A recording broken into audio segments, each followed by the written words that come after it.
South Sudan, the world's youngest nation, gained independence in 2011 after decades of struggle against Sudanese rule. Its history is marked by ancient civilizations, colonial influence, prolonged conflicts, and ongoing efforts to establish stability. This article explores South Sudan's journey from its early history to the present. Ancient and pre-colonial history. The region now known as South Sudan has been inhabited for thousands of years by Nilotic ethnic groups such as the Dinka, Nuer, and Shilluk, who practiced cattle herding, farming, and fishing. Ancient South Sudan was influenced by powerful African kingdoms, including the Kingdom of Kush, circa 1070 BCE, 350 CE. Located in present-day northern Sudan, Kush was a major civilization with connections to Egypt and the Mediterranean world. While the Kushite influence did not extend deeply into South Sudan, it shaped trade and cultural exchanges in the broader region. The Shilluk Kingdom, 16th–19th century CE, one of the dominant pre-colonial states in South Sudan, the Shilluk Kingdom controlled trade along the White Nile and had a centralized political system under the Reth King.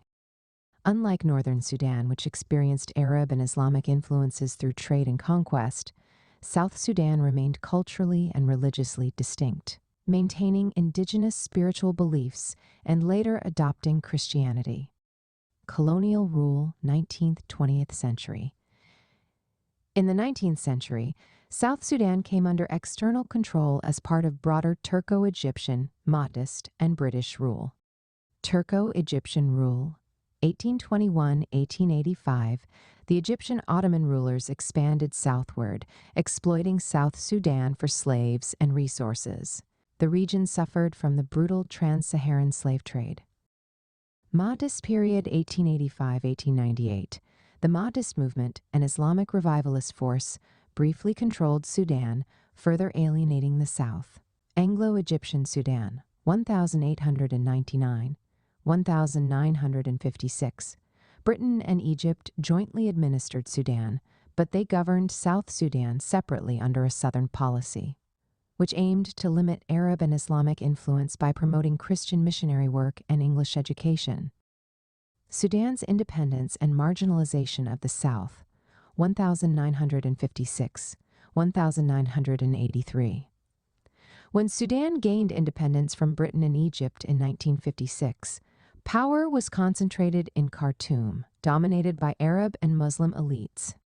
Southern Sudanese, who were largely Christian and animist, feared marginalization and resisted integration into an Islamic state.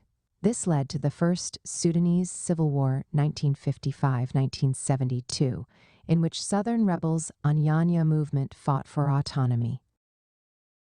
The war ended with the Addis Ababa Agreement, 1972, granting South Sudan limited self-rule. However, tensions remained. In 1983, Sudanese President Jafar Nimeiri violated the agreement by imposing Sharia Islamic law nationwide. This sparked the Second Sudanese Civil War, 1983–2005, led by the Sudan People's Liberation Army SPLA under John Garang. The Second Sudanese Civil War, 1983–2005. The Second War was one of Africa's longest and deadliest conflicts, lasting over 2 decades and killing around 2 million people. Key events: government versus rebels. The Sudanese government, backed by militias, fought against the SPLA, which demanded self-determination. Famine and human rights abuses.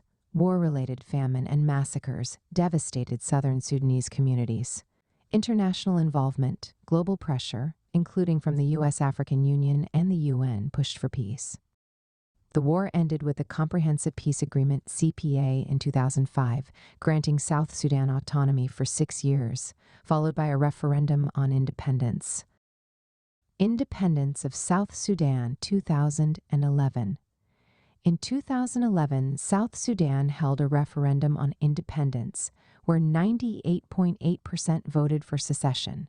On July 9, 2011, South Sudan became the world's newest country, with Salva Kiir as its first president and Riek Machar as vice president.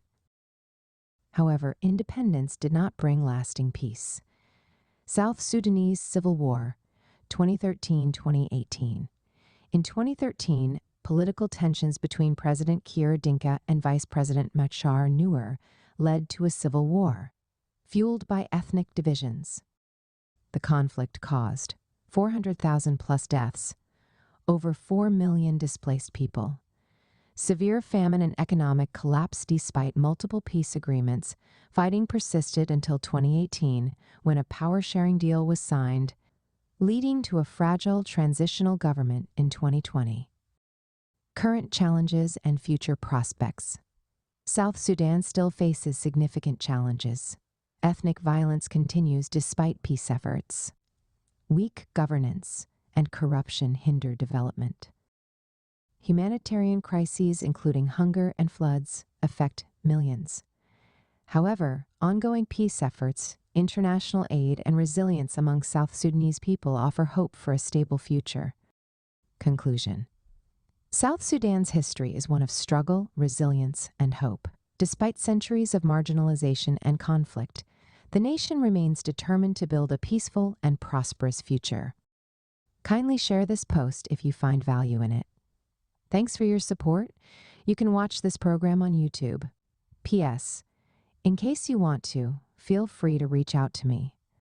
If you need advice on your plans and ideas and how to work on your gift and purpose, drop me a message here or email me at sopiansofgod@gmail.com, and we'll arrange a call.